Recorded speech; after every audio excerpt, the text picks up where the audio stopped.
Hello and welcome to Byzantium and the Crusades. My name is Nick Holmes and this is episode 7 of the Third Crusade called Richard the Lionheart's Last Battle. In the last episode, we heard about how King Richard the Lionheart of England failed to capture Jerusalem after securing some of the greatest Crusader victories since the First Crusade, 100 years before. Why couldn't he take Jerusalem as the First Crusaders had done, especially since his army was probably slightly larger, if anything, than the First Crusader army when it finally arrived before the walls of Jerusalem in 1099. The reason was that 100 years before, at the time of the First Crusade, the Middle East was highly fragmented as the Turkish Seljuk Empire had started to break up, and the Crusaders were confronted with a host of divided Arab emirates.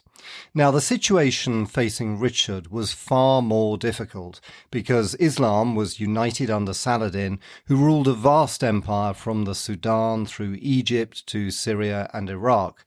He was in command of a huge power base, and consequently one of the major problems for Richard was that even if he captured Jerusalem, could he, and after he left, the Crusader king, actually hold it for long against Saladin's numerically superior forces? The Crusader cities on the coast, like Tyre, Acre, Tripoli and Antioch, were in a much better position because they could at least be supplied from the sea, where the Italian merchant city-states like Pisa, Genoa and Venice were now very powerful. But to hold Jerusalem, which was landlocked, was going to be virtually impossible. Because of this, we heard in the last episode how Richard made a treaty with Saladin in which Christians were allowed to go on pilgrimage to Jerusalem, but the city itself would stay in Arab hands. But this treaty wasn't yet ratified, and in this episode we'll hear how Richard spotted one last opportunity to take Jerusalem before he went home. As before, I'll read extracts from my adapted version of Sir Stephen Runciman's brilliant History of the Crusades. Hope you enjoy it.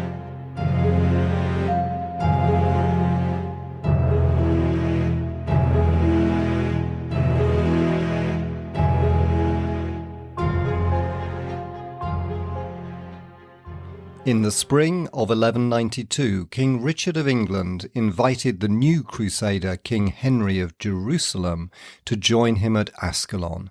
There was a rumour that one of Saladin's nephews in Mesopotamia had begun a dangerous revolt against the Sultan. So Richard, whose treaty with the Saracens was not yet ratified, decided on a sudden attack on the town of Daron, 20 miles down the coast. But Henry, with the French army, dallied at Acre. Without waiting for them, Richard advanced by sea and land on Daron, and on the 23rd of May, after 5 days' fierce fighting, the lower town was stormed and the garrison in the citadel surrendered.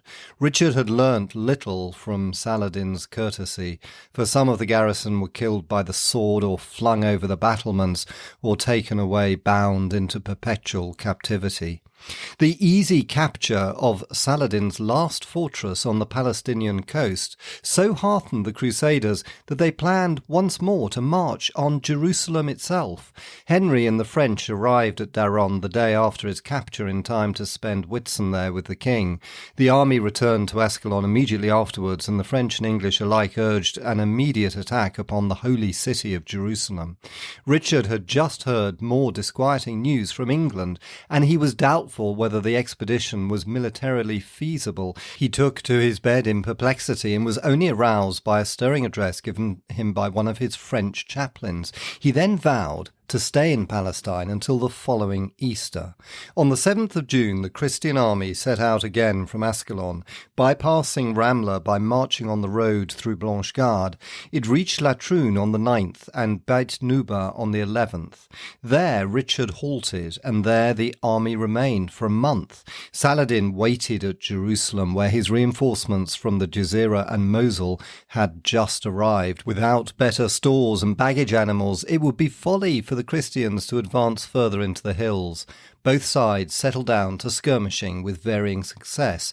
One day, as he was riding out over the hills above Emmaus, King Richard suddenly saw a distant view of the walls and towers of Jerusalem itself.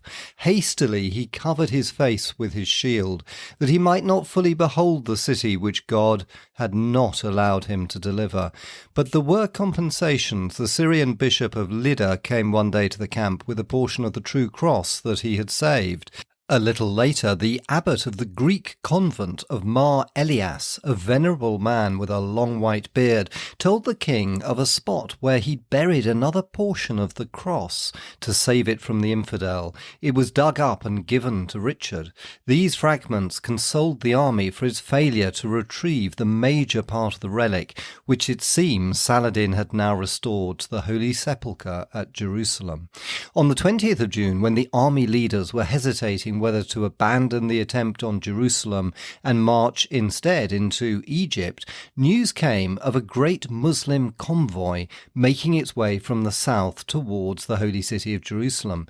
3 days later, Richard fell on it by the round cistern, the walls of Kuwaifa, in the barren countryside some 20 miles southwest of Hebron. The Muslims were ill-prepared for the onslaught. After a short battle, the whole caravan was captured with its rich merchandise, its plentiful supplies of food, and some thousands of horses and camels. The Christian army returned in triumph to the camp at Beit Nuba. Saladin was horrified by the news Richard would now surely march on Jerusalem. He hastily sent men to block up all the wells between Beit Nuba and the city and cut down all the fruit trees. On the 1st of July, he held an anxious council in Jerusalem to discuss whether he should retire eastward.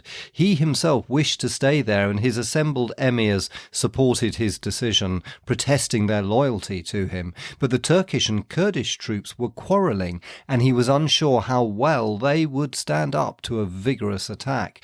His worries soon were settled. There had been anxious debates in the Crusader camp also. The French soldiers were eager to press on, now that food and transport were abundant, but Richard's scouts had warned him of the lack of water, and there was still the problem how to hold Jerusalem when the Western Crusaders returned home. To the jeers and insults of the French, King Richard once again ordered the army to retreat from Beit Nuba. On the 4th of July, news reached Saladin that the Christians had broken camp and were beginning to move down towards the coast. He rode out to a neighbouring hill at the head of his men to watch the distant procession of the Crusaders. As soon as he was back at Jaffa, King Richard again sought a truce that would leave him free to go home. But Henry, the new heir to the kingdom of Jerusalem, sent Saladin an arrogant message announcing that Jerusalem should be given to him. Richard's ambassadors, who went to Jerusalem 3 days later, were more reasonable. In return for keeping Jerusalem, Saladin agreed to treat Henry as a son, to allow Latin priests into the holy places in Jerusalem, and to cede the coast of Palestine to the Christians, provided only that Ascalon was dismantled. Richard refused to consider the dismantling of Ascalon, even when Saladin offered him Lydda in exchange. While the agreement was still being carried on by messengers going to and fro, Richard moved to Acre, planning to sail away even if the treaty was not yet signed. His scheme was to march suddenly on Beirut, seize it, and embark there for Europe. His absence gave Saladin an opportunity. Early on the 27th of July, he took his army out from Jerusalem and arrived that evening before Jaffa, and at once began the assault of that city. After 3 days of bombardment, his sappers made a breach, and the Saracen army poured in. The defence was heroic, but in vain. The garrison was forced to capitulate on the understanding that their lives would be spared. The negotiations were conducted for the Christians by the new patriarch, who happened to be in the city. But Saladin's troops were now getting out of hand. Kurds and Turks rushed through the streets, seeking plunder and slaughtering the citizens who tried to defend their houses. So Saladin, showing his usual chivalrous behaviour, advised the garrison to shut itself in the citadel until he could restore order. A swift message had brought news of the attack on Jaffa to King Richard as soon as Saladin approached the walls. He at once set out to its rescue, going himself by sea with Pisan and Genoese help and sending his army by land. But adverse sea winds held him up, and his army, reluctant to arrive at Jaffa before him, delayed on the road to Caesarea. On the 31st, when Saladin had pacified his troops sufficiently to allow him to evacuate 49 of the knights of the garrison with their wives and baggage from the citadel through the town, Richard's fleet of 50 galleys sailed into sight. The garrison at once resumed the battle, and in a desperate charge almost drove the disorganized Muslims from the town. Richard, not knowing what was happening, hesitated to land until a priest swam out to tell him that the citadel was not taken. He beached his ships at the foot of the citadel and waded ashore at the head of his men. The garrison, in despair, had already sent new envoys to negotiate with Saladin, who was talking with them in his tent when Richard launched his attack. The Saracens, many of them still scattered around the streets, were taken by surprise. The ferocity of Richard's onslaught, himself fighting furiously in the vanguard, combined with another attack from the garrison, drove them into headlong flight. A secretary came to Saladin's tent and whispered to him of the rout. As he tried to detain his visitors with pleasant conversation, the torrent of Muslim fugitives revealed the truth. Saladin had no choice but to order a retreat. He was able to remain in his camp himself with a handful of cavalry, but his main army fled to Assia 5 miles inland before it reassembled its ranks. Richard had recaptured Jaffa with some 80 knights and 400 bowmen and perhaps 2,000 Italian marines. His whole force had only 3 horses. The very next morning, Saladin sent his chamberlain Abu Bakr to resume the peace talks. He found Richard joking with some captive emirs, both about Saladin's swift capture of Jaffa and about his swift recapture of it. He said he had been unarmed and not even had time to change his shoes, but he agreed at once with Abu Bakr that the war must stop. Saladin's message suggested as a bargaining point that as Jaffa was now half ruined, the Frankish frontier should stop at Caesarea. Richard countered by offering to hold Jaffa and Ascalon as a fief under Saladin, without explaining how the vassaldom would work when he was back in Europe. Saladin's answer was to offer Jaffa, but to insist on keeping Ascalon. Once again, Ascalon proved to be the stumbling block. Negotiations were broken off. The Frankish army, which Richard had summoned to rescue Jaffa, was advancing past Caesarea. Saladin, well aware how small was Richard's force at Jaffa, determined to strike at his camp outside the walls before the new Crusader army could arrive. At daybreak on Wednesday the 5th of August, a Genoese wandering about the outside of the camp heard the neighing of horses and the tramp of soldiers and saw afar off steel glistening in the light of the rising sun. He roused the camp, and when the Saracens appeared, Richard was ready. His men had not had time to arm themselves. Each took what was at hand. There were only 54 knights fit for battle and only 15 horses and about 2,000 infantrymen.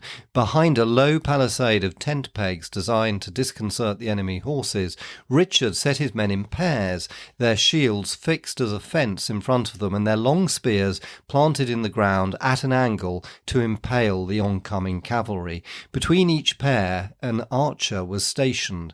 The Muslim cavalry charged in 7 waves of 1,000 men each, but they couldn't pierce the wall of steel. These charges continued until the afternoon.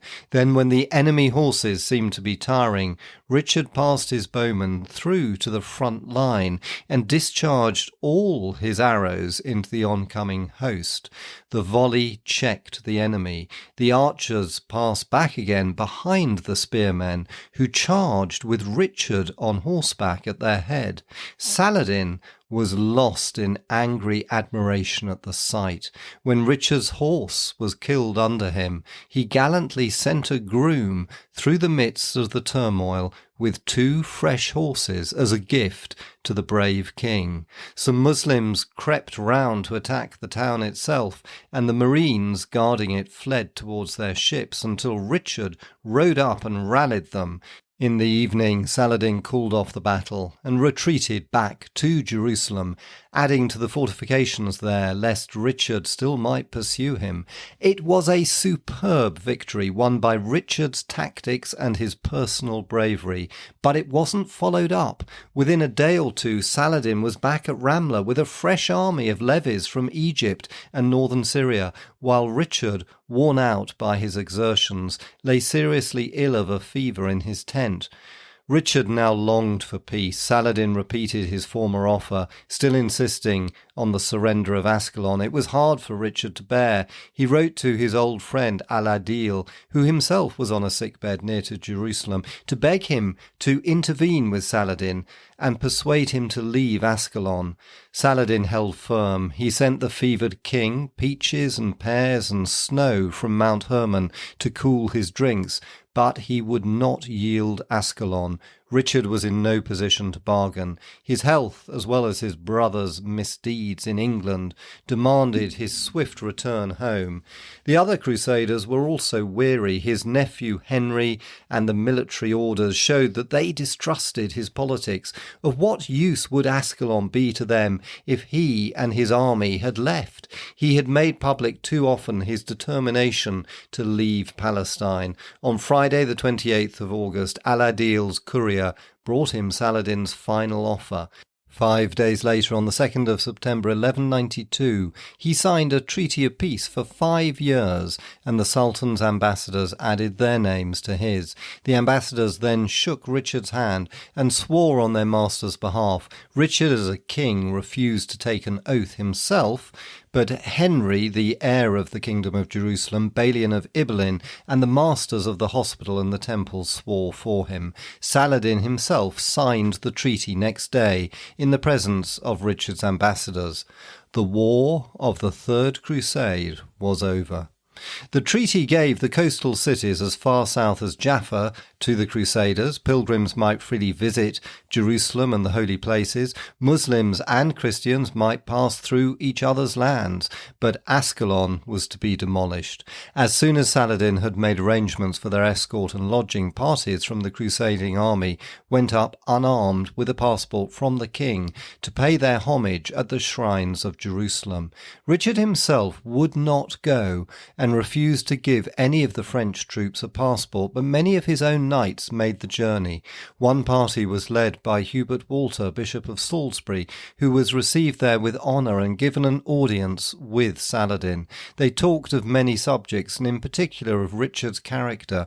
The bishop declared that he possessed every good quality, but Saladin thought that he lacked wisdom and moderation. When Saladin offered the bishop a parting present, the bishop asked that 2 Latin priests and 2 Latin deacons might be allowed to serve at the Holy Sepulchre and also at Bethlehem and Nazareth. Saladin consented, and a few months later the priests arrived and were allowed to perform their duties unmolested. A disagreement then broke out between the Crusaders and the Byzantines. Rumours had reached Constantinople that Richard was pressing for the Pope to control the holy places. While Saladin was still at Jerusalem, an embassy arrived there from the Byzantine Emperor Isaac Angelus, asking that the Byzantine Church might be given back the full control of the holy places, such as they had possessed in the days of the Fatimids. Saladin refused the request. He wouldn't allow any one sect to be dominant there, but like the Ottoman Sultan centuries after him, he would be the judge of them all. He also refused at once a request made by the distant Queen of Christian Georgia to purchase the Holy Cross itself for 200,000 dinars. When the treaty was signed, Richard journeyed back to Acre. There he set his affairs in order, paying the debts that he owed and trying to collect those owed to him. On the 29th of September, Queen Berengaria and Queen Joanna sailed out from Acre to reach France safely before the winter storms. 10 days later, on the 9th of October, Richard himself left the land where he had fought so valiantly for 16 bitter months. Fortune was against him. Bad weather forced him to call in at Corfu in the territory of the Byzantine Emperor Isaac Angelus. Fearing that he might be taken prisoner, he took passage at once, disguised as a Templar knight with 4 attendants in a pirate boat that was bound for the head of the Adriatic. This boat was wrecked near Aquileia, and Richard and his companions went on by land through Carinthia and Austria, intending to hurry quickly onto the territory of his brother-in-law Henry of Saxony.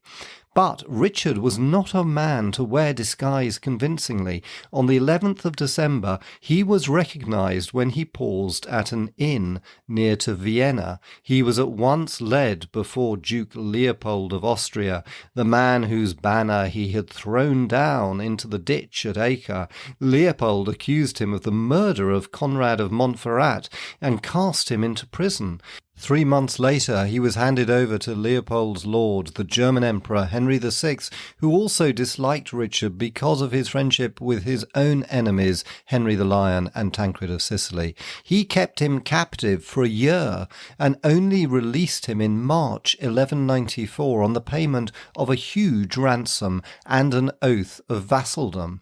During the weary months of his captivity, his lands had been seized by his brother John and the French King Philip. When he returned home, he had far too many tasks to ever contemplate a return to the Holy Land to fight Saladin. For 5 years he fought brilliantly in France, defending his inheritance against the French king, until on the 26th of March 1199 a stray arrow shot from a rebel castle in the Limousin brought his life to a close.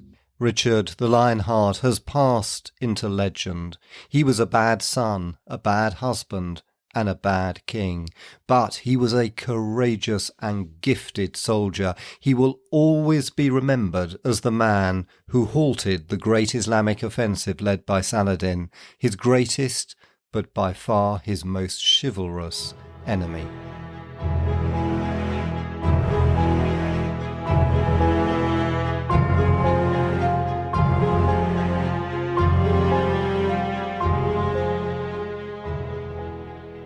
And that ends this episode. Hope you enjoyed it. And if you want to leave any ratings or reviews, especially on Apple Podcasts, you'd be doing me a massive favour. And do please also leave me some critical feedback as well, which is always really helpful, such as a reviewer who recently said that I read too fast through some of the battle scenes. I'll try to slow that down, and if I read fast, it's probably because I just find them too exciting. And in the next episode, we'll discover what happened to the Crusaders after King Richard returned home.